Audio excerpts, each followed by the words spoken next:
Some people just know they could save hundreds on car insurance by checking Allstate first. Like you know to check that it's not going into overtime before you storm the court. So check Allstate first for a quote that could save you hundreds. From Reed Arena in Bryan College Station, where it is senior night. They are honoring 8 different seniors, including Henry Coleman, Anderson Garcia, and Wade Taylor IV, as Texas A&M looks for its first ever win against the #1 team in the country. Great crowd on hand. Aggies wearing black at home, and Auburn in their white. And here's Tahad Pettiford, 5-star McDonald's All-American, running the point for Auburn. Well, their key is to not turn the ball over tonight in their 4-game losing streak. That turnover number has been around 14 per game. Senior night, Hayden Hefner getting the start, and the 5th-year senior from down the road in Nederland picks up a bucket. A lot of different weapons for Bruce Pearl to play call for. Obaseki drove right by the freshman, and there's a tip in from Henry Coleman III. Perfect possessions for the A&M to open up this game. But Texas A&M has a built-in help defender on that early touch by Johni Broome and Wade Taylor. I think they will send multiple bodies at Broome all night. Obaseki feeling it.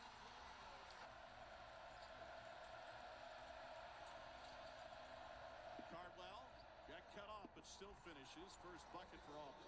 Pulled down 42% of their misses. Best in the country. Anderson Garcia tries and buys. What a hot start, huh? The slow start has Bruce Pearl sucking lemons over on the Auburn sideline here early on. Not what he had in mind. He was very deliberate about what was on the line. Hefner reverses it in.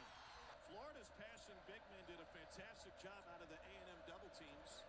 That'll be a challenge for the Tigers tonight. Step through, Johnson finishes on the other side. After going for 30 on Saturday night in Lexington, Chad Baker-Mazara with a 15-footer. Off balance and good. He had 22 against Kentucky. Because certainly you could look at their schedule and look at all of their wins. There have been some that weren't great matchups. Yeah. Physical play by Pharrell Payne, and he goes right after Broome. Really pounded him in the second half in a 19-point win. Phelps launches for 3 and splashes it home. I will say this. I know A&M doesn't shoot the 3-point shot well, regardless if it's a high percentage shooter or not. Aggies 3 for 4 from deep already tonight. Baker-Mazara answers. Love him. Only weighs about 175 pounds. I mean, his tights are loose, but he's still very effective. Phelps with a contested 2. He's scored the last 5 for A&M. All night long without Denver Jones and now Johni Broome over there injured. Can they handle this environment on top of it? Cardwell, part of a school record 115 wins. He suffered a shoulder injury early this game. Sat for a few minutes, but back out there, much to the delight of Auburn fans. Phelps just blasted right through. Like Baker-Mazara running the point. Remember, Denver Jones limited with a foot injury tonight. Cardwell gets another point-blank look. He's got 6 early on, already better than his season average. Auburn brings a double. Whoa! Pettiford went flying out there. Chase Carter, another opportunity, and he banks it in. Again, downhill driving Texas A&M. Aggies 0-9 all time against #1, but an early 8-point lead on senior night. Pettiford tees it up. Wow. How good is this kid? New Jersey tough. It's interesting they actually recruited Pettiford as a scoring guard, a 2-guard, but he has developed into a very good point guard as well. Sky Howard cleans up the miss. No whistle as Phelps went tumbling. Kelly, after the ball gets swung around to him, is off the mark, and there's Ja'Kai Howard on the glass. Can take it himself, and he sneaks it in. It's an Auburn team with plenty of depth. Wade Taylor with the ball fake. Open 3. Splashes past Pettiford. 10 to shoot. Pettiford crosses over Washington. Picks up his dribble. 4 to shoot. Moore. Tough angle. Yeah, tough basket. Kentucky hammered LSU tonight by 31. Georgia, you mentioned, won against South Carolina. And Arkansas is playing Vandy. There's Garcia for 3. I love the guts that guy plays with. He won't get it started until late. Talking with Stephen Pearl about their offensive execution at Kentucky, he said, I know what the result was, but I didn't think we executed well. There's Broome for his first bucket. Those high, soft, helium passes, but Broome made him pay. deep penetration and turn around with a jump hook. Wade Taylor, the fourth, into Brome to Coleman. Phelps sidestep three. Buzz is begging for a timeout, and that was a Rick Barnes timeout. Gray left and a half. Baker Mazara fires and splashes it home. That is huge. So Anderson Garcia's got it in his hands, driving on Janai Brome, who missed 3 minutes due to a shoulder injury in the first half. Manny Obaseki steps through. Coming off of a 9-point performance at Rupp on Saturday. Taylor, no good. Tipped out by Garcia. Taylor, another chance. This time the floater's off the front. Wow. 2 offensive rebounds on 1 possession. Taylor blows by Pettiford. Finds Garcia to finish. Largest lead of the game for A&M. It's a 12-point Aggie lead. Brome with the spin move. Great touch around Garcia. They're up against an Aggie team that is desperate for a win and playing with a desperate energy and effort. Wade Taylor, the fourth.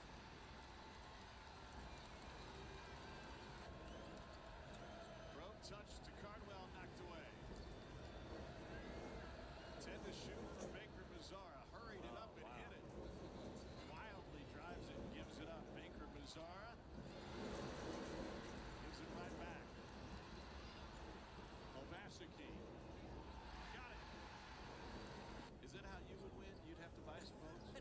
No doubt. Bruce Pearl now, a little bit wrinkled defensively as well. Going to his zone. They played it a couple of times in the first half, and Manny Obaseki throws in his second three. Their practice today, you couldn't tell if they lost 4 in a row or won 4 in a row, and that's what good coaches do. Pettiford's second triple. Nearly 2,000 points, 10 points shy during his career. Taylor turns it over. Chance for Pettiford. Decides to fire, and that is banked in. Why not? He gave a little Jordan shrug. Garcia hammers that one back out to midcourt. Another offensive rebound for A&M. Phelps fouled. Pettiford had Brome. Couldn't see him. He'll launch a three. Got another one. And it's a good thing you didn't see. Payne getting after it in the post. All those guys we showed really reinvented themselves as they made it to Auburn. Taylor fouled, and he's going to the line. Back-to-back three-point plays for the A&M backcourt. He's going to try and guard Phelps. Brome helps him out. Taylor will reset, 16 to shoot. Crossover, crossed again. Floats it over Brome. Payne follows. What up, fellas? What up, man? Cardwell bails him out.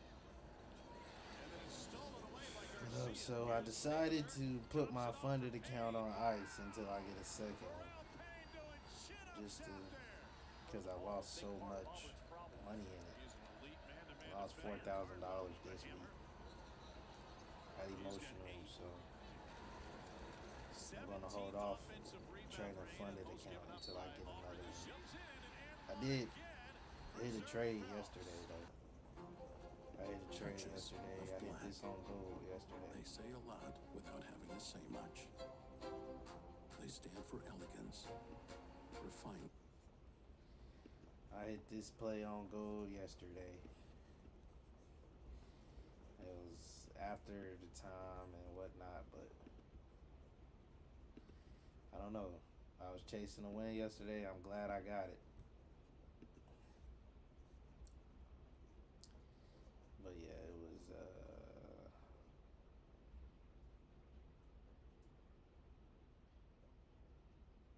okay. Yeah. I took this play.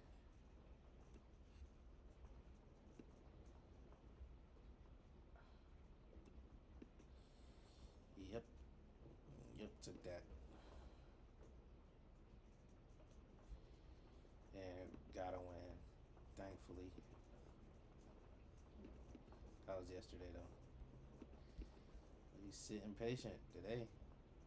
I'm logged back in. I'm just going to get another funded account first before I start trading funded money again. I got to do that.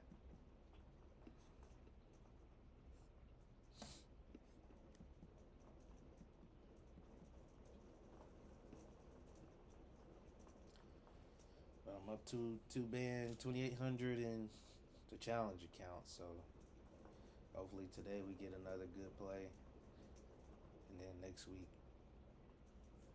everything will start rolling again.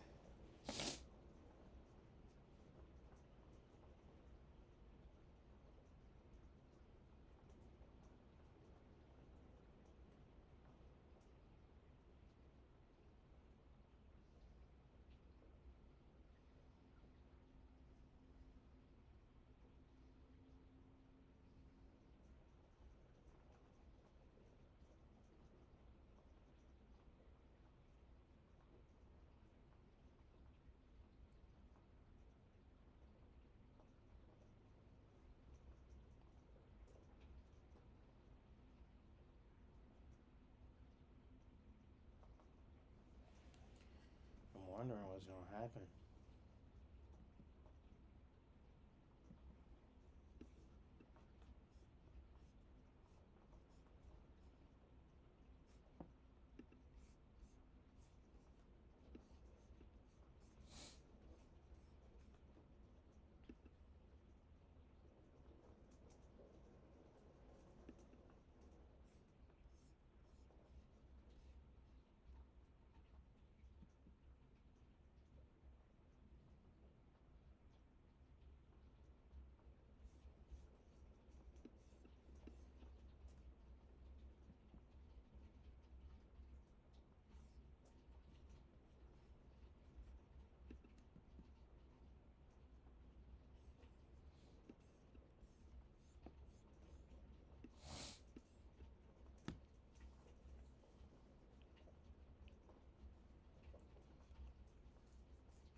Yeah, they don't like nothing for them to be going on today.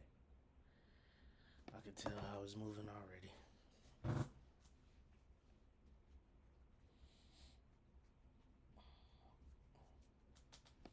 They ain't looking like much of nothing.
Today's looking like a we wait.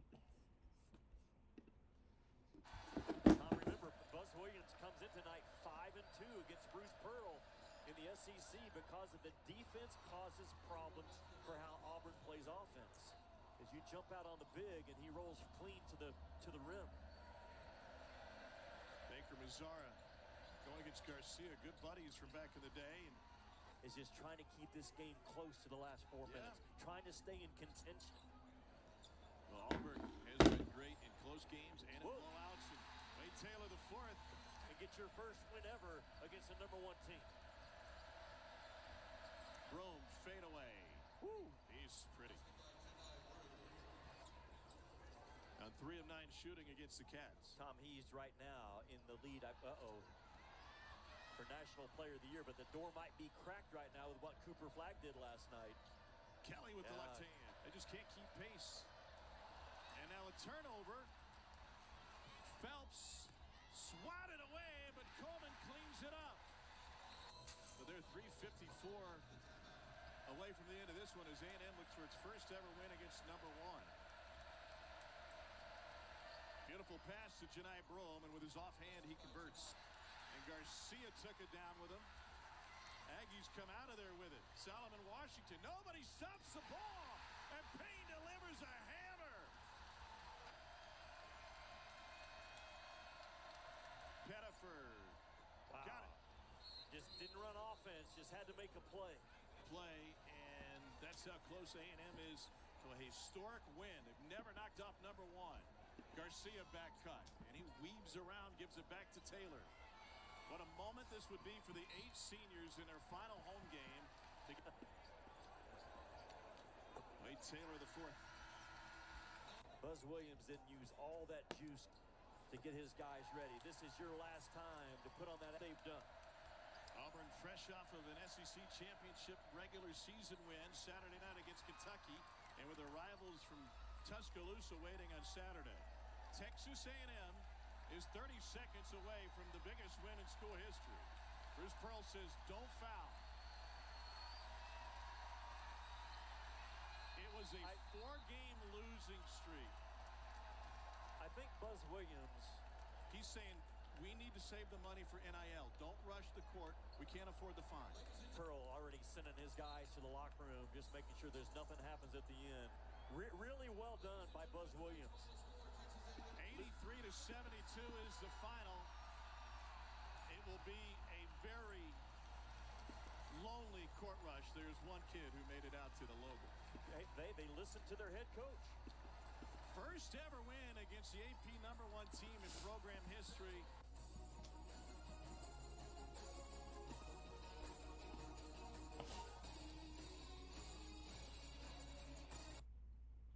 Now, at Verizon Business, every business gets the new Samsung Galaxy S25 Plus. New customer, loyal customer, every customer. Get the new Samsung Galaxy S25 Plus on us. Powered by Verizon Business. Hello, y'all.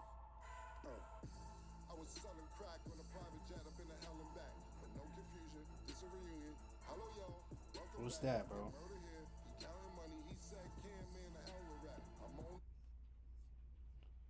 It's rejected that same area 4 times. What, gold?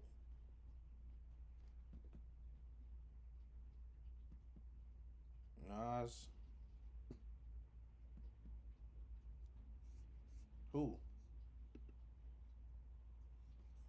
What's rejected, TJ? My bad, I wasn't paying no attention. What's good, Cozy?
Let me go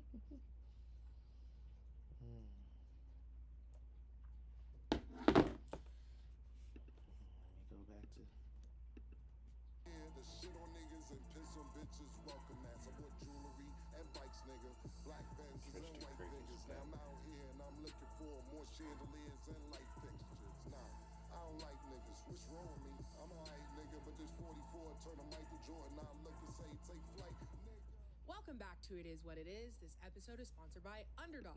The app is an easy way to make some cash just by making picks on your favorite players. Underdog is available in more than 30 states, including California, Texas, and New York, just to name a few. Make sure to support the Break show by even hitting the on link in the what, bio and though? downloading the Underdog app. Use code MACECAM or STAT to get up to $1,000 in bonus credits with your first deposit and a free pick. I'm Treasure Wilson, aka Stat Baby, along with your host Mace. Cam will be back, and today we are joined with our analyst Trista. Hey, finally me and Stat on the show at the same I know. What? I know. What do y'all think this? What is It's called this girl supposed power. to be? This is not. What do they call that? A galantine? Stop it. A galantine? A Galentine celebration. We can call it that. We can call it. Nah, we're not doing that. We're not doing no galantine and all of that. I knew it was That's one of the weird. generational. Tristan, how you doing? What's good? I have never done a Galentine. I think that's generational. That must be like post social media because we never Post had that. social media. I feel like it's. I A, kind of like that idea. I feel like it's a thing. You were trying to say I was capping about it. It's just when the girls go out. If you don't have a Valentine, you go with your girls, and I think that's fine. Do they use a guy's card? Is what I need to know. Are they using his cash for it? Somebody might. I'm not. It's not a galantine then. I feel like Well, if it's all gals that don't have a Valentine, then it's just us using our own money to support one another instead of being sad and alone watching some sort of rom-com, eating Flamin' Hot Cheetos and half-baked ice cream. which that's a vibe too. Don't get me wrong, but I'm all for Galentine's. We gotta go out. We gotta get dressed. We gotta get cute. It's a thing. Oh my goodness. I just feel like more people should do it, and I am an advocate for If Galentine. you're in the ghetto. I already have one. My nickname growing up was Little Tree Tree. Lord Trick Trick or Lord Tree Tree? No, Little Crick. It was Tree Tree. Nobody was calling me Little Trick Trick. That was what we were calling the boys. Oh my goodness. So Lord Tree Tree, do you used to smoke weed? Did you get it from marijuana? I did, yeah. We did I think it was Swisher Sweets back in my day. Oh my goodness. You know, you gotta watch out for the weed because everybody think it's legal because they're in legal cities, but you know, federally it's still illegal. So, Lord Tree Tree, you might want to watch that. But go ahead, you going first. Stat, y'all having a galentine. Go ahead, let's see what you got. Devontae Adams, that's where we're at, right? Yes. I Yeah. think the Jets, to me, are a mess. They have no quarterback. They don't know what they're going to do at quarterback. They end up losing, a third of their cap space that gets cut a year after or 2 years after picking Aaron Rodgers up. To me, yeah, I think it makes a lot of sense. They're not multiple pieces away. They're certainly a quarterback away. And Devontae Adams was slated to make like $38 million this year. So he didn't have a terrible season, but I think that was the right move for the Jets to make, specifically considering that they don't even know who's going to be throwing balls. And we saw how Devontae Adams looked. Yeah, it was. And we saw how Devontae Adams looked in Las Vegas when he didn't have a quarterback that he felt confident in, especially considering the fact that he was paired with his best friend from college and it still wasn't working out. He was still disgruntled. We saw him in the receiver Netflix documentary where he was like, "Get me out of here, free me." I don't think that a scenario with the Jets with Devontae Adams would have made him happy. In terms of where he goes, I think the Rams are a great fit. Like, they're going to have Cooper Kupp probably on the move, so that makes sense. I think maybe a Green Bay Packer reunion might make sense. I think those are the ones that sort of stick out to me, and then obviously the LA Chargers as well. I wouldn't be surprised if Devontae Adams ended up on either one. And then they run routes and Vegas with a new head coach, with a new quarterback, because he probably already have a house out in Vegas, so it seems like a perfect place to be. And unless he want to win a championship, if you're trying to win a championship, go to Kansas City. You know, there's places you can go. Titletown is on the move. We got amazing news, you know. I'm not even ready to share it. I'm going to let Maurice share it when he comes on the show. Titletown is definitely on the move. Stat, hey, join the list. I didn't say anything. That is your team. That's Titletown. Whatever y'all got cooking, y'all got cooking over there. I wore this T-shirt for Mace today. Oh, let me see it. That's your team. Oh, the Lakers. You back home, Trish. You back home. Thank you I wore for that making it specifically back, for Trish. you. Hi, my name is Monica, and I saved $1,700 a month with GoodRx. As a single mom with 3 boys, I would take care of my kids first, and I always put my medical needs last. Thanks to Good. Titletown on the move. His team, allegedly. Yeah, we just had a special guest who walked in, but we're going to save that till we get to the break. There's always surprises. You did say Yeah. Titletown is on the move. Yeah, It's Titletown moving. is on the move. Okay. I got champs showing up for me. I got all type of champions, you know? Just stay tuned. Facts. Okay, stay so a tuned. general question, just between athletes and teams and all this moving around. that Bro, we've Mace seen, is funny, we keep bro. talking about trusting the process, and it really originated with the Sixers, and we saw how the process went. In general, Trista, in your opinion, how long do you think the process should take? Oh, that's such a great question, Stat. I would say half a decade, 5 years. It should be from start to finish. From like a full teardown, where I think that's where you call that the process, where you burn everything down and then you try to hopefully plant new seeds and get them to blossom. But once you start getting into year 7, year 8, year 9 of the process, I think Joel Embiid's rookie season was in 2016, right? I mean, we're talking a decade into the process with nothing really positive to speak of. Yeah, I think from start to finish, it's got to be like 5-6 years. Wow. Mine's is shorter than that. I definitely come from a championship pedigree. I think when it comes to the process, actually, I'm just telling you Mine's what I is shorter noticed than that, that. you know? You I can learn definitely this come the from a easy way or the championship hard way. pedigree. Because what I'm saying is normally truth. Sometimes I'm joking, but I try to even layer my jokes with truth. I think the real process must manifest something in 3 years, right? So you get this 1 year to acknowledge and assess what's going on.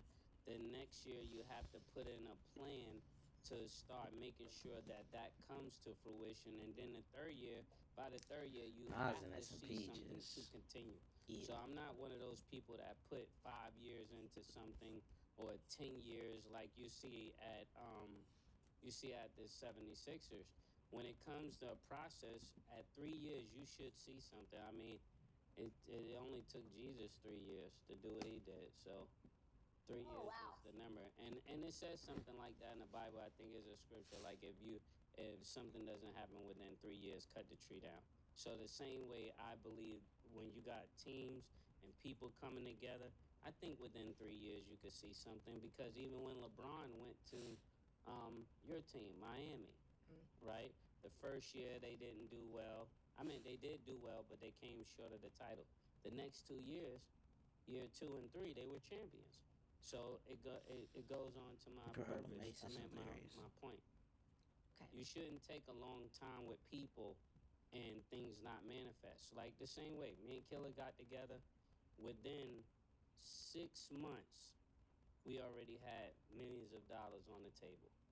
We started working together, and that was just for music. We didn't even take the deal. Then we came back, 6 months later, and he was doing a podcast, and somebody else was on it. He said, "Yo, you should come on as a guest." And within 6 more months, we was at 8 figures.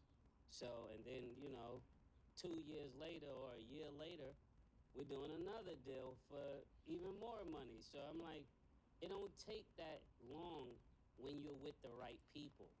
If you and a person's energy is genuine, there should be something that happens. And when things don't work out long term, it's just because somebody's agenda changed. You just didn't know it.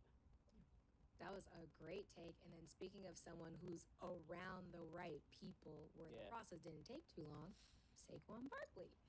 Eagles are rewarding him with a 2-year. I thought you was gonna say you, Stat. I was like, me too, though. Like, Yeah, hey. When I met you, Stat, you was behind the camera with the clipboard, just shy girl saying, "Oh, here go the notes." I say, make sure you get your stuff together because you're gonna be on the camera. Yeah, that was indeed said. And for those who don't know, now you know, guys. I trusted the process, and I was doing my writing. I was in my classes, coming back and putting in the work, and now I'm here. And it's been a blessing, and I love the journey that we've been on. So it's dope to be around cool people. Yeah, shout out to Killer as well. Yeah, facts. Yeah. Facts. Okay, so the Eagles are rewarding Saquon Barkley with a 2-year, $41.2 million contract extension. That makes him the highest paid running back in NFL history. The deal includes $36 million fully guaranteed at signing. Trista, how are we feeling about Saquon Barkley's really nice payday? That's a lot of money. Say it again. Wait, say that again, Stat. Yeah, $41.2 million contract extension, $36 million guaranteed. That boy get paid, young. Get paid. Oh, man. So yeah, Trista, how you feel about his payday? You need the money gun, Trish. You need the money gun. I do. I definitely need the money gun. I'm going in T's exclusive game and buying you the money gun. Because you need the money gun. It's a Supreme money gun they sell in exclusive game. Shout out to exclusive game. And we're going to get you that money gun because I can't wait to see you with it. I love that. How do I feel about Saquon Barkley? I think it's genius. I think for him, it rewards him. He had one of the best seasons of a running back I've seen in a long time. But more so, I think what it means about the Eagles is just that they're running laps around every other team in the NFL. And we see that year after year, not just what they do in the draft, but what they continue to do by signing guys a year early than we thought that they would get signed, right? They end up locking him up 1 year before we thought, right? And that signals to Saquon Barkley, hey, we're going to reward you for your performance for this year, even though you already signed a 3-year deal just last offseason. And then they do it in a way that actually lowers their cap. It lowers the cap from $13.5 million to $6.8 million because so much of the extension is a signing bonus. Howie Roseman continues to play chess, not checkers, and then they do this deal one week before free agency to signal to other players who are going to hit the open market, hey, we take care of our guys, and we do it with the utmost flexibility so we can continue to stock our cupboards for years to come. And then they let go of guys that they feel like they can either pick up in free agency at the same position like they just did with James Bradberry. And then they also find ways to get value in the draft. So it's just insane how they continue to do things that make you scratch their head. Like, how did you get this deal done? Yeah, I think it's a phenomenal thing when you pay the people that's been there. I definitely understand that. There's people that I've been with, just like my manager. I've been with him since I was 19, 20 years old. And he's still the same person that I'm working with today, that sometimes we sit there and strategize on how to work through things that come up. Shout out to Kuda Love. Been with him since we was 19 years old, since I was 19 years old. And so I really love that idea of beginning to pay people that help you get somewhere and keeping that bond, because that's important. It says a lot about you. It says a lot about your integrity, your legacy, and all of that type of stuff. So I'm really excited to see what comes out of this, because when you make these kind of moves, I would have liked to see everybody on Philadelphia stay, as I stated yesterday, but you definitely got to take care of Saquon. And just think, just a year ago, he was miserable on a team. Not miserable, but he was on a team that didn't value him. And sometimes you got to weather the storm when you're around people that don't value you, so you can make it to the people that you do, you'll be celebrated with. Because sometimes you're just with the people that's tolerating you, and that's so you can appreciate when you get with the people that celebrate you. Mace, Mace, you said something really quick before we move forward on this. You said something when I was filling in for Treasure last week or whatever it was, and you said something about Saquon that I thought was so valuable that I wish you would share with the fans and with this group. And you said now that he's won a Super Bowl, that's going to continue to solidify and build a new confidence in him that he's going to take his game to a new level. Can you expand on what you were telling me about that? Because I feel like that's such a lesson and such a bar, and the example that you gave with your career in rap. Yeah, like with anything you do in life, after you win, your confidence go to a new height. So after you win on that level, like let's say Saquon, he wins the championship. The Philadelphia Eagles, they win a championship. The team that comes back next year is not the team that started last year. This team now, they know what it's like to pop champagne. They know what it's like to have goggles on.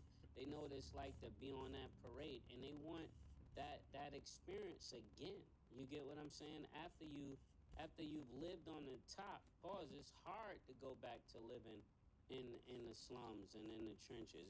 It's very hard to do that. Sometimes people think, oh, you got scared. No, it's like after you've seen a certain level, it just doesn't make sense. You know, who wants fried bologna?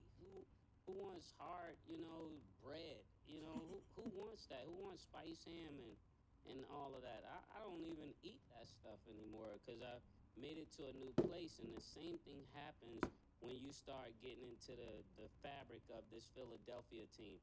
Once you won, just like the Lakers, just like the Chicago Bulls, after that team got the first victory, the confidence go to a new level. Even the people who used to be role players start playing like all-stars.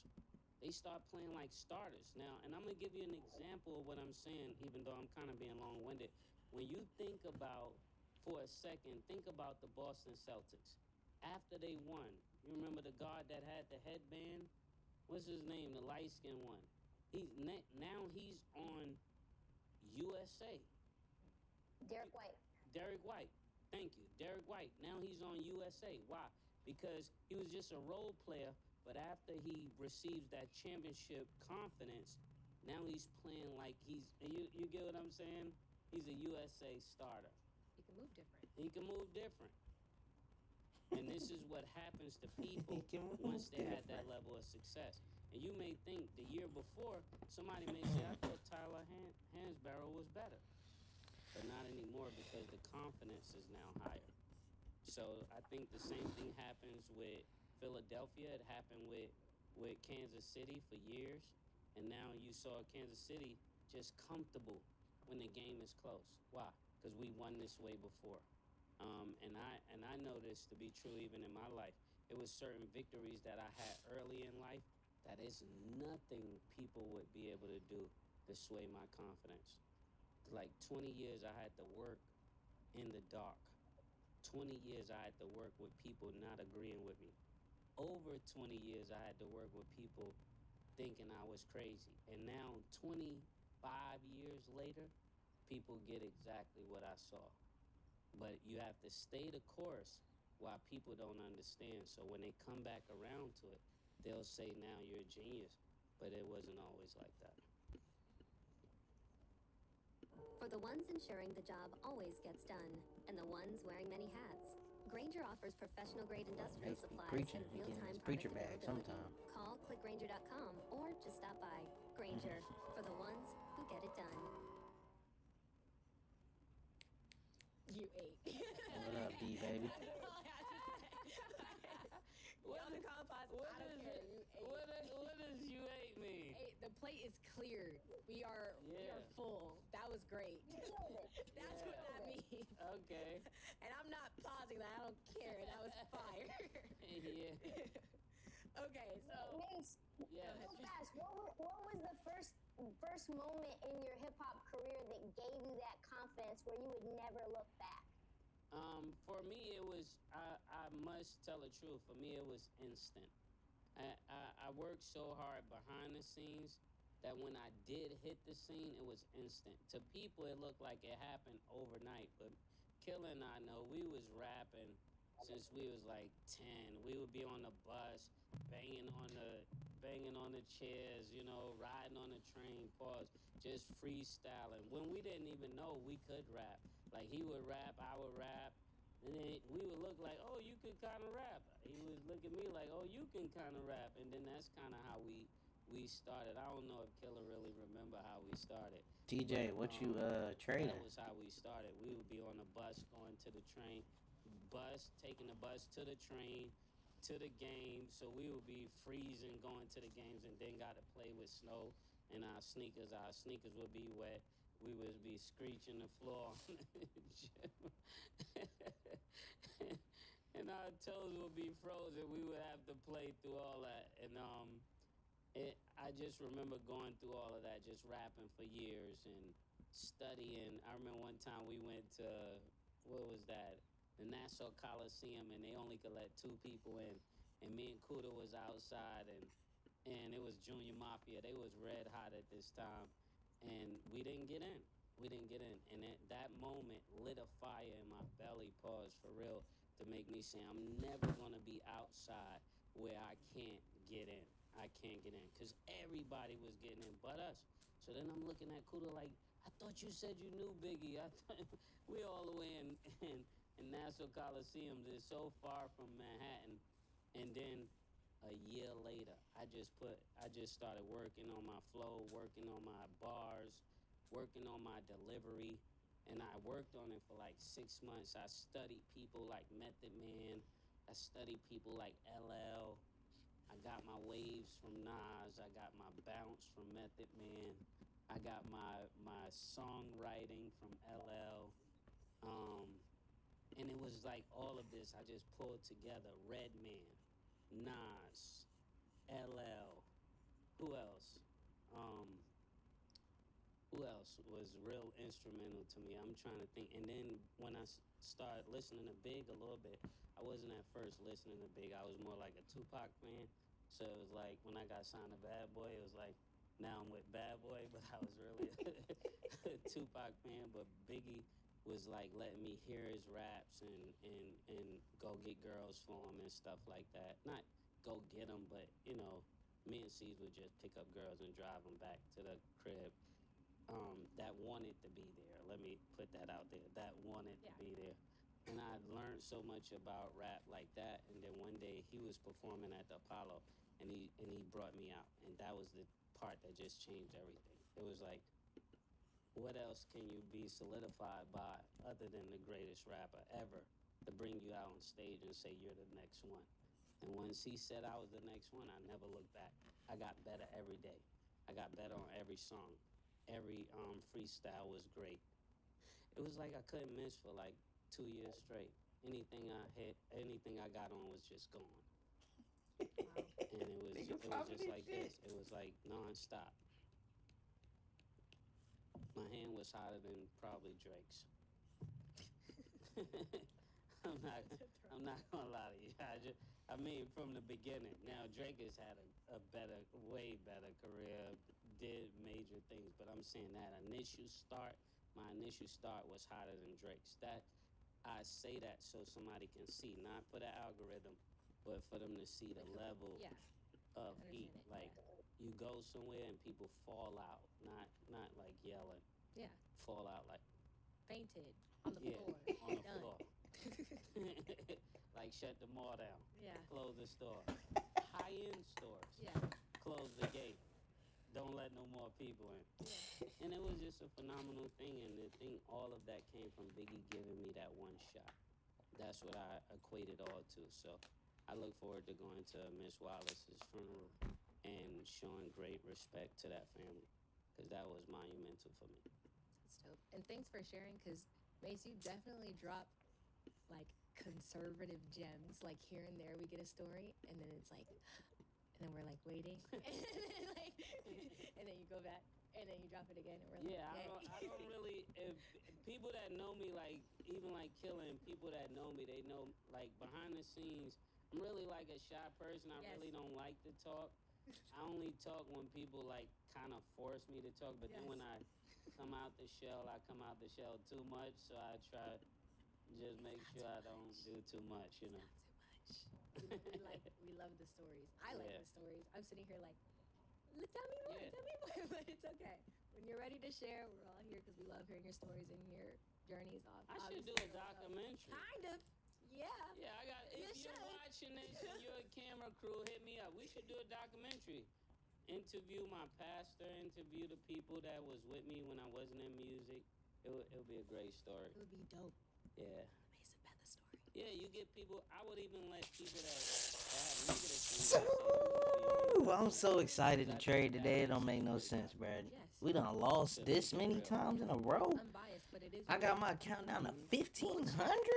And y'all, Man, watch what I do, make man. sure y'all. Yeah, make sure y'all. Watch what I do, man. Killer's For supposed to real. be doing my documentary and my movie, but he's not here. Killer, call me. Facts. Okay, so Killer, now call me. time to talk about the Mavs because it's honestly a very sad story that just keeps developing. So what we hope best case scenario would be a short-term injury for Kyrie. We have now learned is a season-ending injury. He has a torn ACL. Trista, what are your thoughts on Kyrie's injury, and then what do you think is next for the Mavs? Man, you know, the thing, it's really hard to talk about because I think as a fan and as a fan of basketball and Kyrie's, like I don't really get broken up emotionally about players who make millions of dollars, who get injured. It's a part of the sport. But Kyrie's reputation took a hit in Boston, took a hit in Brooklyn, to the point where there were teams talking about how little he was worth, and there was a lot of rumors about whether he was going to retire. And so he goes to Dallas and completely reimagines and transforms his reputation as a consummate pro, as the best teammate, a brother for Luka. He's playing basketball at some of the highest levels I've ever seen. His guy gets traded, and then he has to, with an injury already existing in his back, put all the minutes on him. He's playing 40 minutes a night through injury on a team that's just holding on and scraping on, giving us highlight after highlight after highlight. Being really the only guy, a voice of reason after the Luka trade, and everyone was so in pain. And then to tear your ACL right before your player option, where you would essentially be a free agent if you opt out, on a team that really has no loyalty and they wanted to give you the bag, it's just heartbreaking. It's heartbreaking for fans of the sport. It's heartbreaking for fans of Kyrie. And as like someone who doesn't get emotional, it really was tough. In terms of like what I think is next for him, it's tough because ACL injuries in your 30s are hard to recover from. Like under the best circumstances, it's probably 8 months. Maybe it's 10 to 12 months at his age at 33. So he's going to have to probably be out most of next year too. So if you're him, you probably opt into your player option of $45 million, like Klay Thompson would have. You take that whole year to recover, and then you figure out whether the Dallas Mavericks want to give you that long-term deal, which they said they wanted to do. If he would have opted out and was healthy, the rumors were 3 years, $150, $160 million. Nah, I mean, looking at gold if it taps. Possibility that he's losing out. I'm also watching $100 Nas. million if he or somewhere in that neighborhood if he takes a I'm watching mid-tier, Nas too. not a veteran minimum, but like a mid-level exception. The 20s, 20, 25 million. It's tough. And then for Dallas, it's kind of like not a surprise when you play a guy that many minutes with that much injury history and already playing through a bunch of issues that something like this could happen. It's just overall a bad situation. Yeah, when you think about Kyrie, I would actually say that Kyrie is such a phenomenal talent. I wish that Kyrie come back from this and win a championship. That's what I'm going to say. There's nothing greater than going through all that adversity and then coming back and doing what many thought couldn't be done. I heard what Trista said, and I agree with a lot of what you're saying. I agree with, in fact, 99% of it. I just hope, my hope is changing to 1% to say I really wish that Kyrie comes back and you have a speedy recovery. We're going to be praying for you. And I just look forward to him and Anthony Davis in a pick and roll and them actually being able to create some magic on the West Coast. Okay, so now time to talk about the Warriors versus the Knicks. Shout out Sin. I don't know why every time we talk about the Knicks, they lose. Why do you say shout out to the Knicks? The Sin. What does Sin do? Because I just feel like every time we talk about the Knicks, they lose. Like, it's not even intentional. I promise you, Sin. But this is your team, and it happens. But hey, so the Warriors beat the Knicks 114 to 102. Where were they? They were in. They were in the Garden. Yeah. No, I wanted you to say it. In the Garden. So even better, Sin. Even better, Sin. This is your team, so you can discuss that later. But Trista, how do you feel about the Warriors season with the addition of Jimmy Butler, and how far do you think they can go? That's such a great question. I mean, there's so many pieces that I thought that the Warriors were going to need in order to really be a contender. Things looked so bleak right before the trade deadline. They looked so thirsty. They were trying to reunite with Kevin Durant, and he said no. And Jimmy Butler told the team, I don't really want to come to Golden State. I want to play for Phoenix. And they said, we don't really care. We're going to trade for you anyway, and he's happy. I think that bucket getter that Jimmy is in the playoffs, that Jimmy is in fourth quarters, that we kind of know him for, is reinvigorating Steph Curry in a way where I wasn't even sure Steph was going to play last night. But he balls out. He has 28. Not only that, he's a part of the 11-0 run. He has his fingerprints all over that fourth quarter. I think they were only up by 2 against the Knicks in the fourth quarter. They go on this 11-0 run. Steph Curry gets hot, and they just demoralize teams. That's just what we know that the Warriors can do when they're at the peak of their powers.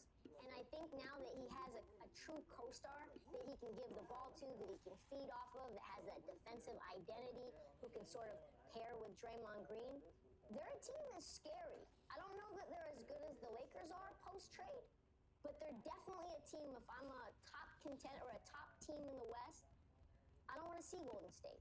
They already have multiple rings. And I think Steph Curry right now, and we can talk about this a little bit later, there's a reality or a possibility, even with his age, he could be a top 3 player in the league right now, just based on his performance in these clutch scenarios.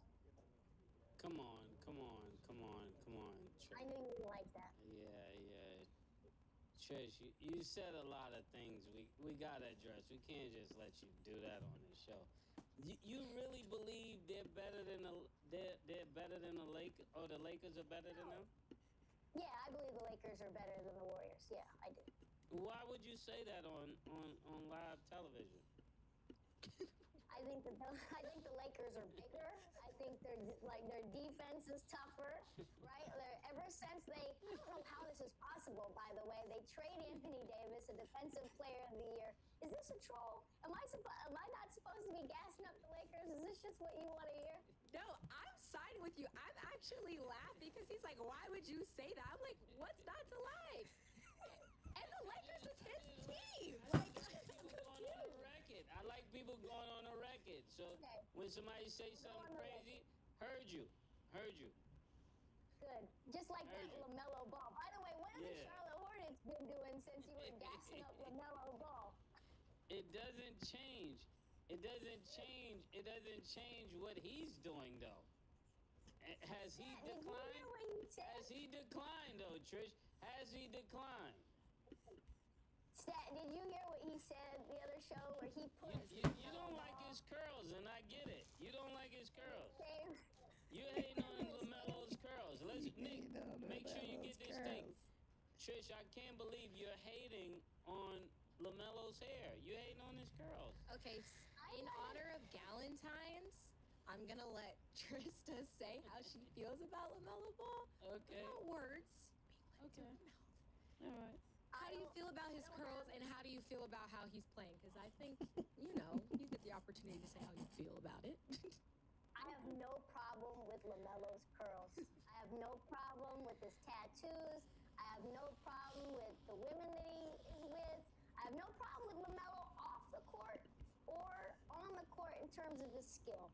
The whole point that I made, and I know Mace remembers it, is that I just don't think he's a winning player. Meaning, I don't think that the things he does on the court will equate to not just winning 1 game or 2 games, but getting you out of the lottery, getting you out of the play-in, becoming a top tier team in the East, even though they're building. They've been building. You talk about the process. LaMelo, we got to cut the tree down. If it's 3 years to see something, we got to pull the roots out of LaMelo Ball and ship him somewhere else. No. Now, LaMelo has been playing within those 3 years. It's the people that you're saying is his supporting cast that we need to consider within those 3 years. But I get what you're saying. You against the curls, is the conditioner and all of that. I see what you're doing. I see where it's coming from. Okay, and that is that. Y'all, we're going to go to break. Trista, it was a pleasure to have you. Family up here, you already know what it is. Y'all, Titletown is on the move, though, so when we return, we will be back with a very special guest.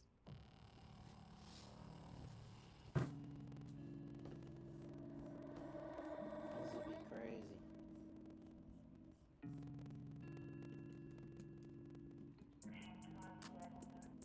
I was hoping gold was gonna go tap, man. 4 years and counting. I think it's just gonna go invalid. Maybe I'm my own problem, babe. She tired of hearing I don't know. Yeah, nah, I was Stubborn in me won't fall. Dealing with this thing called trust. But she really thinking about it, wanna be free. Why am I in this one? Welcome back. Now let's get into our underdog picks Yeah, I thought of this the was day. gonna go tap. Let's do it. Today, the Kings will play the Nuggets. So right now, Jokic is averaging Probably gonna tap on that one. 28.9 points, Not gonna lie. 12.7 rebounds, and 10.4 assists. Mhm. In this game, they have Jokic at 12.5 rebounds. Do you have him higher or lower, Mace? Higher. Okay, and then Zach LaVine is at 32.5 points, rebounds, and assists combined. Do you have him higher or lower? Higher. I'm going higher. That's Zach LaVine. Okay, you have him, He's healthy, right? yeah. Pause. That's good. Well, as far as we know, right? As far as we know. So if you use my code, make sure you know he's healthy. These picks only work if the player's healthy. Okay. Make sure you guys download the Underdog app and you can make your picks too. Check this out. I'm going to show you how I afforded this car. Okay, you ready? All right, $118 for car insurance. That's how much I was paying, okay? I picked up the car a few months ago, and watch this. Ready? $97 premium. $20 were my fees. $118. Now, I covered up my private information, guys. $39. $118. Check this out. Ready? $500 for comprehensive. $500.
So today we have a special guest. We have boxer Keyshawn Davis, also known as the Businessman.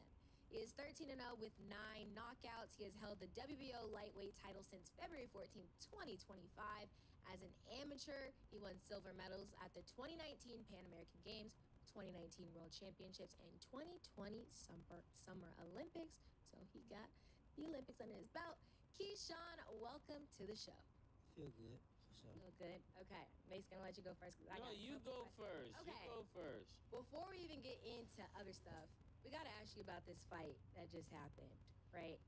In your opinion, who do you think won? Wait. Stat, I'm going first, Stat. I gotta go first. Ask. No, this is how you started off. Keyshawn, thank you for being here on this show, man. I'm looking forward to your future. Everything you're doing is phenomenal. I want to ask you this number one question. Before we get into anything deep, what are the rules of taking a knee? How does that work? What's the boxer rules? I was always taught, like, when you take a knee, it's a automatic, like, 8 count. You know, and as far as, like amateur boxing, it's like you losing points. But, like, a professional fight is, like, it depends on, like, certain states and, like, certain rules and regulations of, like, what that state and what the rules and regulations are in that state. You know what I'm saying? So sometimes for the listeners. Yeah. So there are times you can take a knee and you get no point deducted? Yeah, for sure. But honestly, I never seen it. For what I know, like for what I actually know, if you take a knee, you getting points deducted for sure. That's what I truly know. But certain states and like professional fights, it is contracts and certain things do be in there. You know what I'm saying? But for what I know, when you take a knee, so there's been times where it's in contract that if you take a knee, there's no point. Is that what you're saying? It could be for sure. Wow, I didn't know that. Did you know that, Stat? That's why I wanted to start with that question, because that changes everything. Because to the casual viewers, such as myself, we just see you take a knee, we think it's a point. You know? Certain fights, the ref will come back there and be like, "Yo, this fight, there's no 3 knockdown rule," or like just little stuff like that. Like certain stuff could be in a fight, certain stuff it could be different. You know what I'm saying? Just so is there a such thing? I don't know. You know, I don't know. Like they say, y'all don't know. You never box. Can you call a timeout in box? Is what I want to know. Like in that moment, was wrong. Like so you be hitting me and I say pause. Timeout. I need to speak to my corner for a second. That moment, bro, was wrong. Like I feel like, and plus the ref was already counting. You know what I'm saying? So I don't know what made the ref stop counting, honestly. But what I do know in boxing, when somebody get knocked down, somebody start, I don't know who exactly, but an official counts outside the ring first. So the ref look at the guy that goes down, and then he looks outside to see what number that guy is on, and then he 4 or 5, and he keep counting. You know what I'm saying? So maybe the ref didn't see nobody outside that ring counting. Okay. All right. That's all I wanted to know. A question you want to ask? Yeah. So clarification. Definitely understand the knee part now. So, in your opinion, too, before we move on, is that a fight that you would want to see a rematch for, or no? Yeah, for sure. Okay. Yeah, for sure. Who won? Yeah, I mean, people want to know. And you can answer, you cannot answer, but you, I think as that's a what people want to know. boxing extraordinaire, who won the fight in Keyshawn's eyes, and why? I feel like Lamont won the fight because I just feel like he was just more consistent throughout the fight, and just off the fight period, I feel like he was just more consistent, and he was beating bro to the punches like a little more than him, and also off of that just the knee, I feel like he won too. So I know me watching this as a competitor. What was your confidence before about the Gervonta fight, and what did your confidence change after watching that fight?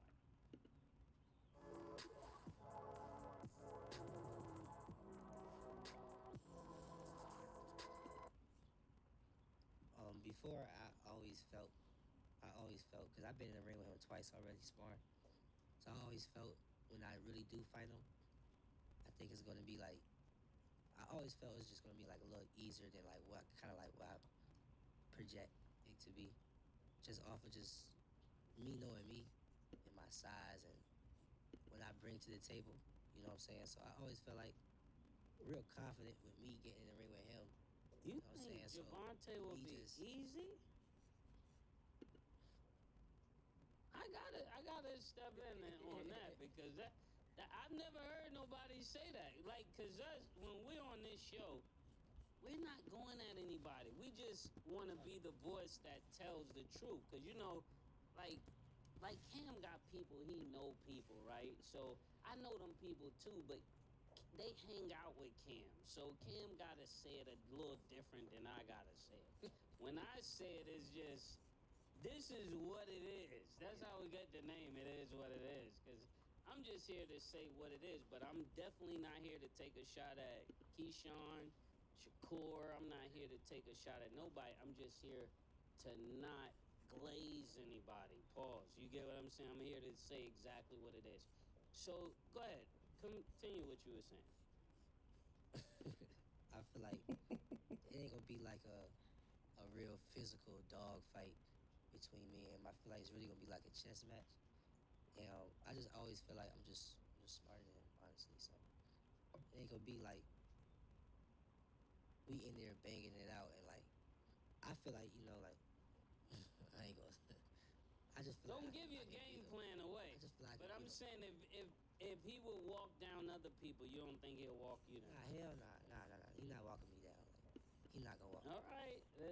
Keyshawn, we've had people on here say stuff and then they go in the ring and be different. Yeah, but it's me though. Like, Okay, I like the energy. it's real. Killer was here to tell you the same thing. I like the energy. So if your confidence was on a 7, let's say it was a 7. Yeah. What is it now after watching that fight? Did it stay at a 7 or where did it go? I mean, if my confidence was at a 9 after watching that fight, it's still at a 9. It's still at a 9. It didn't go up or high or low. I just can believe what I can do. You know what I'm saying? Like, if he would have got knocked out or knocked down or something like that, then that would be different. But you know, like it was a good boxing match. Both of us was in there boxing at a real high level. You know what I'm saying? So it's like, all right, cool. Like, yeah. I expect that coming from Lamont Roach, but I expect when it's time to box for Gervonta, I expect that he can do that for sure. Okay. Next question. What's your opinion on Andy Cruz? Because I know a lot of people have different thoughts about it and are like, some people are saying you're ducking, and I don't want to put that or say that. So what's your opinion on him? And then is that a fight that we could potentially expect? Yeah, you can potentially expect it for sure. I'm not gonna be at 135 for too much longer.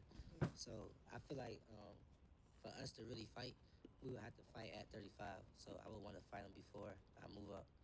So no, I'm not ducking him. He just, you know, he's 5-0 right now, and don't nobody really know him right now. You know, like I feel like he got work to do. He still That's got a the little same more way they were with you, right? Yeah, for sure. Until you get a belt, nobody saw you as a No, person. I give him his first shot. You'll give him his first shot? Yeah, for sure. I give him his first shot for sure. Like, but it's not there yet. The fight not there yet. Okay. So I'm gonna give you 3 fighters, right? I'm gonna give you 3 fighters. Take yourself out of it, and I want you to rank these fighters. I got Abdullah Mason. I got Gervonta, and I got Shakur. Tell me who's 1, who's 2, who's 3, and why from your vantage point. Shakur, Tank, Abdullah. I feel like Shakur, first of all, is just because he's the best out of that group. He's the best defensively. You know, he don't get hit. You know what I'm saying? And the sport is boxing. Don't get hit. Like, it don't get hit. You know what I'm saying? So, Shakur for sure. Tank. I feel like just off the strength of I had to have a Abdullah because he's got a lot more experience, you know, and even at his high level, competing with these high people, like high level people for so long. You know what I'm saying? And he been knocking guys out. So of course his is definitely gonna show more than Abdullah. But I feel like Abdullah probably got most potential out of both of them. You know, he's in these conversations right now, and he's 19, 20 years old. You know what I'm saying? So he just got a lot of potential. All right. So, and the one thing I wanted to understand, and maybe I'll ask Shakur that one day when we have him here. I want to understand, what is people infatuation with not getting hit if you don't hurt people, right? So, because what I'm thinking about in a Tank fight, I hear people say different things. Let's make it about Keyshawn. If Keyshawn is fighting Shakur, does that ever happen? Or are you guys just never gonna fight no matter what? We never gonna fight. And why is that? Let me just go there for a second. Like, we grew up together. Like we brothers for sure. We close as hell. Like, I like that. I wish that was the mindset we grew up with. You're my brother. We just not going there because we're brothers, and that's in. You know, in the world we live in today, they like brothers fight. Not in front of millions of people like watching and stuff like that's weird. You know what I'm saying? I know we come from the same community. We come from the same community. Like your mama always tell you, like, don't fight in front of your friends. Like, don't fight outside this house. Like, anything happen in this house, it stays inside this house. Like, it's the same thing with like me and Shakur. Like, we grew up on the same principles. You know what I'm saying? Like, we can fight, we can spar.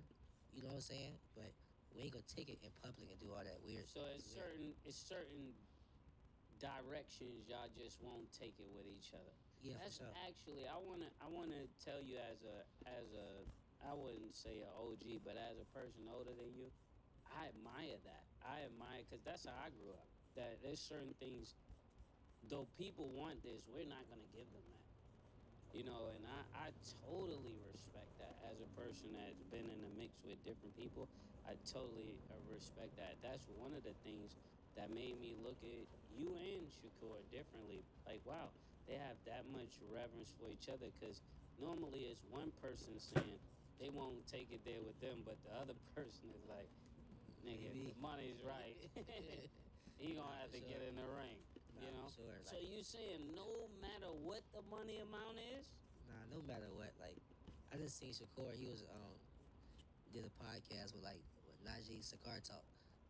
He was like 200 million.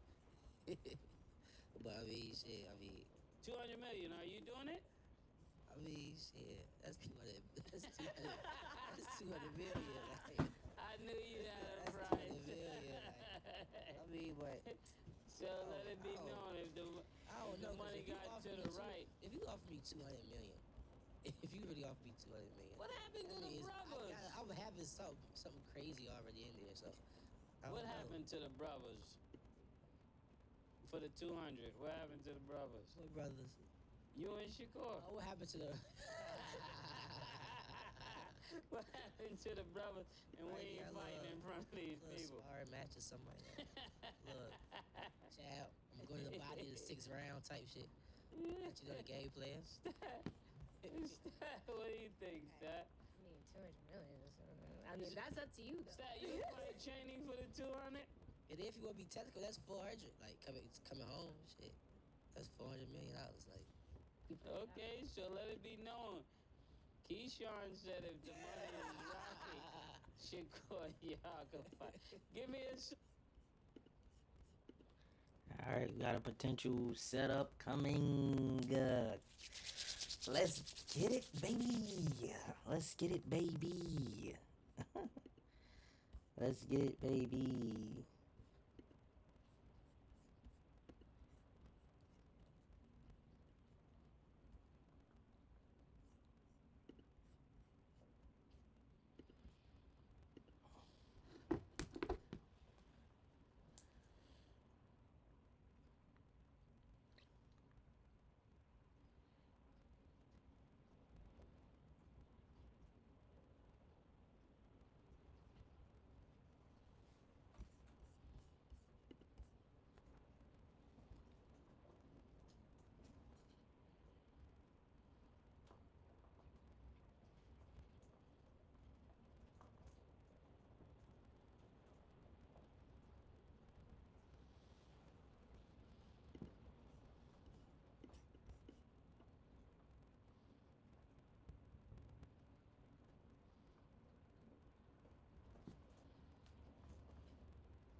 Let's see if we get one right here.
Invalid on this one.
Yeah, we're gonna go with this if we get it.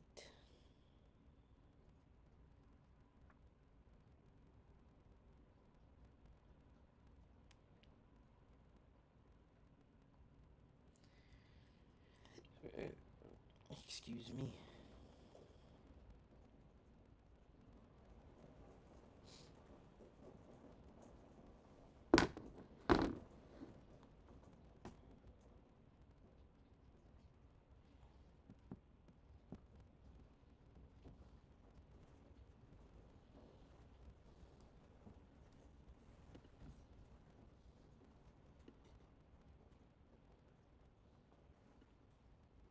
Oh, this might be cooked.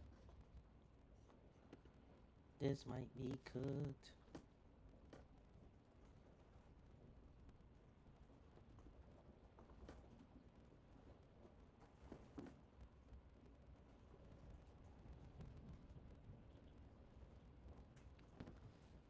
Yeah, this might get cooked. Yeah, this shit over with. Ain't nothing happen today.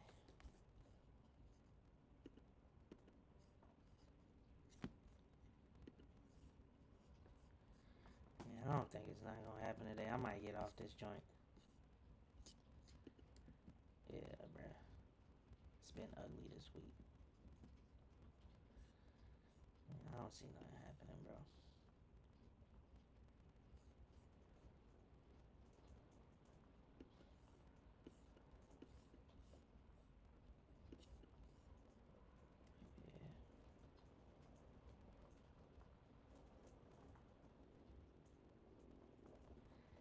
I'm super confused on Nas and S&P.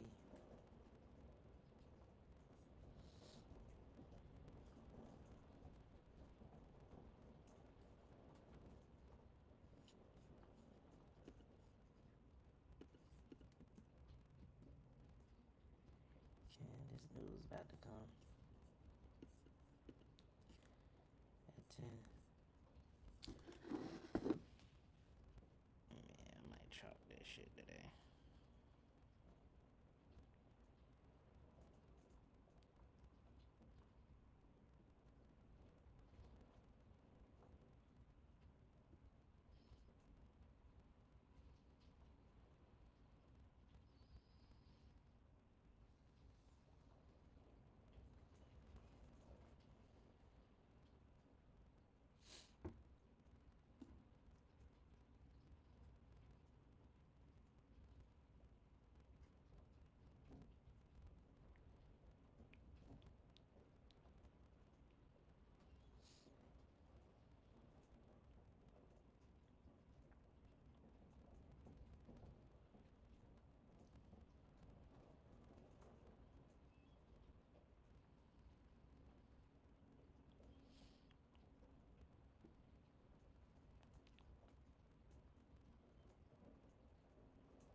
Keyshawn just shared with me.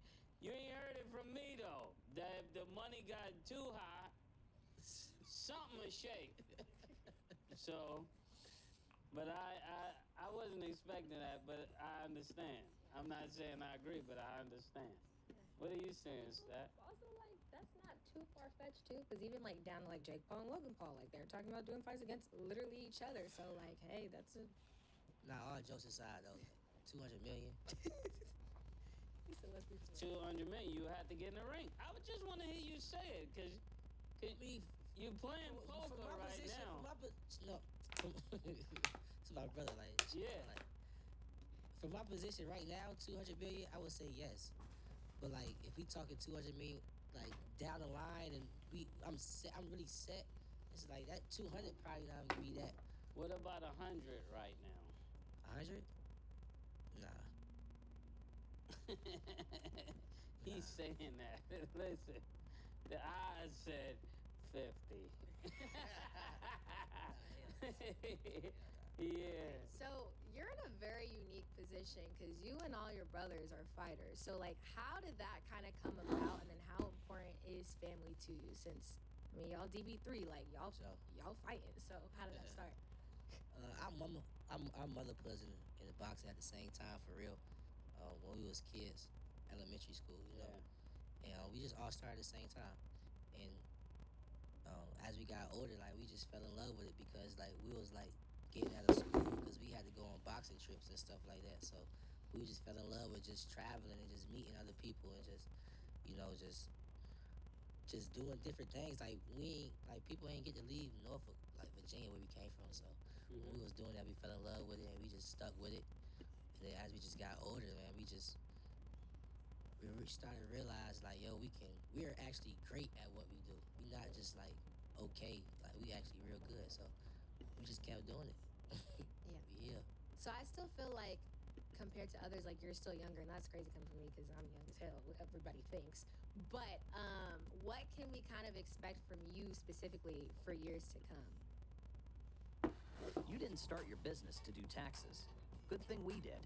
Block Advisors by H&R Block puts small business certified tax pros to work.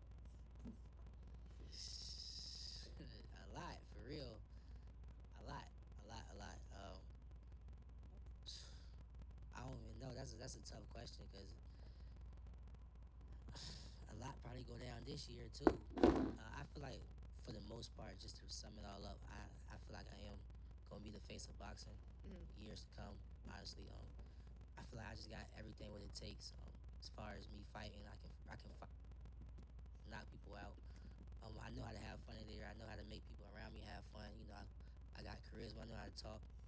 I know how to carry myself when I want to be the businessman. You know what I'm saying? Yeah. But I also got that switch. You know, so I just feel like I just got the whole package in terms of inside the ring and outside the ring. And I'm only 13 and old, so y'all just getting to know me for real on this platform. But once y'all really like understand who I am, y'all gonna realize why I was just so confident right now and years to come. How I hear you, but I don't understand. How can two people be the face of boxing at the same time? Because you got right now we got three people saying they're the face of boxing. We got Javante saying he's the face of boxing. We got Shakur coming up as the face of boxing. Yeah. You're saying you're the face of boxing. It can't be three faces, Keyshawn. You get what I'm saying? A lot of times people think we're just fishing for a story. No, that's common sense. You could only have one face of boxing at a time. Is that correct or no? Yeah, for sure. So I'm looking at it like you got Terrence Crawford, you got that time before they fought, you had Errol Spence, right? And then you got Boots, right? They're all considered like they're the ones that should be running this thing. But as they start fighting each other, we start recognizing, no, this is really the one. You get what I'm saying? So without you guys, and I don't want y'all to fight, but I'm saying with this happening, with you guys never getting in the ring, how do you become the face and he's the face if y'all don't fight each other? That's just like technically, like just like dumb it down, just being totally honest. The face is like more so of like who was like known the most. Not really just going off of accolades or who became most world champions, all that. Like, nah, who's known the most? Who's bringing the most ratings, the most pay-per-view buys, and all that shit. You know what I'm saying? So, Yeah. That's what really the face mean. Yeah, but that That's comes what I'm with saying. fighting good talent, right? The more you fight better talent, does your stock raise or no? That's not really true. For real. Okay, help us understand. That's not really true for real. Like, nah, it's not really true. It's just not.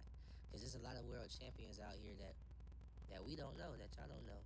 You know what I'm saying? Like, and they don't fought some guys to become world champions, but we don't know them, and they not even in the conversations of face of boxing. You know what I'm saying? So, Name 3 of them. name 3 who? Name 3 that we don't know that fought a lot of good people. Name 3 right of them. now, currently champs, fought a lot of people, and we just don't know 'em. You know Bam Rodriguez? Who? Bam Rodriguez. No. That's nice. one. He's That's nice. one. He's nice as hell. Yeah. He just won, but you know Gary Russell. I know Gary Russell. Okay, I understand. Name 2 more. 2 more? Yeah.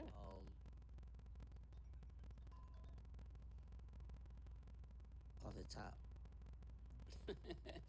You know, I don't, you know Riches and Hitches? I know who that is. Okay. That's the guy that was he from New York. He wanted to fight Teofimo, right? Yeah. Begging for the fight, right? Yeah. I'm trying to think. I'm waiting. We'll wait. I got time. You heard? I mean, I gave you one.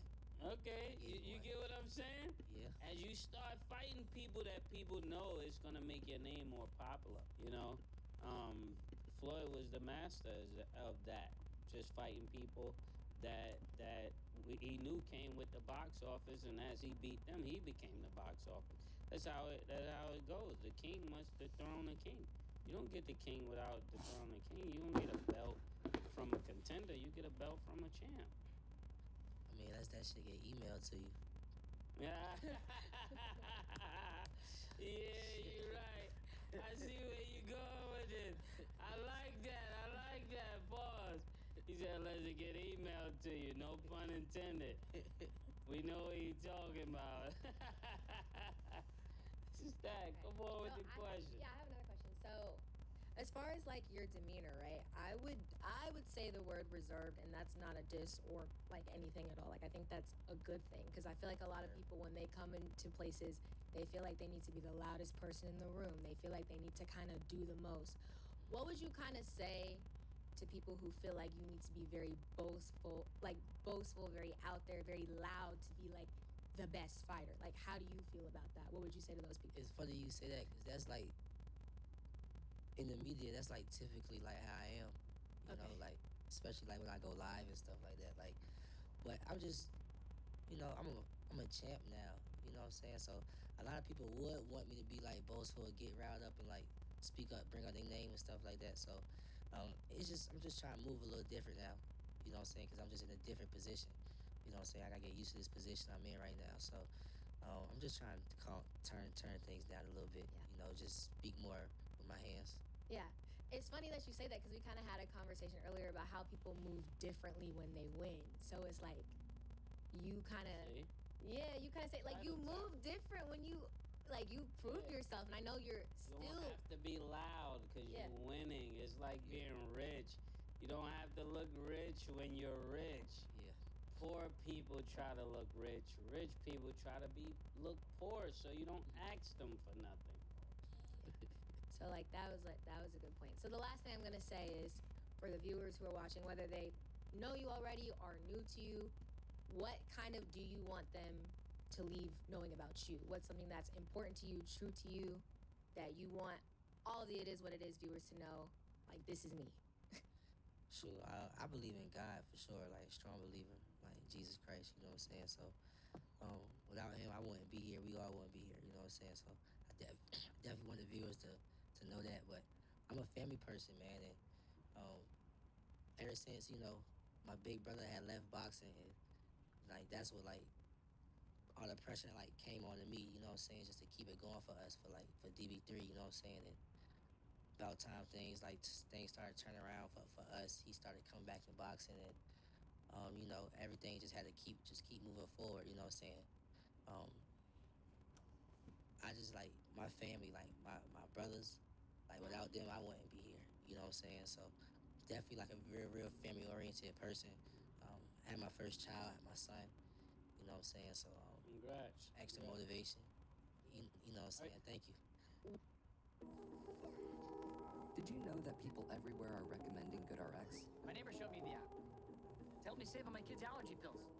I'm dropping off a prescription. Americans everywhere are sharing the savings. We're all set. Another good reason to check GoodRx.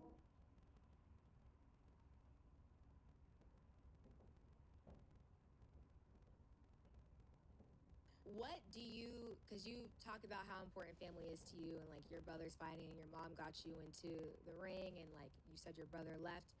What do you want your family legacy to be? Like how do you want to be remembered? And I know that's a deep question to ask right now, but seeing that that's your passion and that's what's true to you and like what you've been doing, what do you want that legacy to be, and what do you want others to kind of take from that? I mean, shoot, honestly, I just want all of us to leave this sport successful because we've been doing it for so long, over 10 years, you know what I'm saying? So we got to leave this sport with like some type of income or just some type of success towards something else that could probably just give us some type of income, you know what I'm saying? But we all in the right path, you know what I'm saying? Like me and my big brother, we signed the Top Rank, ESPN, and my little brother, like he's crazy. He can fight, you know what I'm saying? So he good, he got his own path. So we all got our own little lane that we in. You know what I'm saying? So right now we all just like kicking down the door for us, like, because everybody starting to know us now, especially in our own town. Like we selling out crazy, you know. So we all got our own lane, and you know, like for me, just seeing all three of us just successful walking out this jump, that's what I want to see for sure. Yeah. And I remember one thing, I forgot about this to speak about this, but I was watching something that Shakur was talking about, and he was talking about you and how he met you young, and he knew you was gonna be a problem. He said he knew you was gonna be a dog because you were younger at that time, and you just came to fight.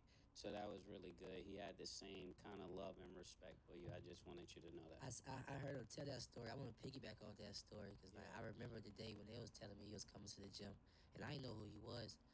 They're like, yeah, Shakur, bro, Shakur. I'm like, who the F is Shakur? I don't know who Shakur is.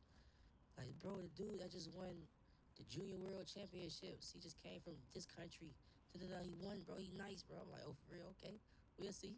I was just talking like that. So, like, the next day, he show up, and I just look at him. And I ain't never seen him before. I'm thinking he about to be like some big, dark-skinned, scary-looking dude, something like that.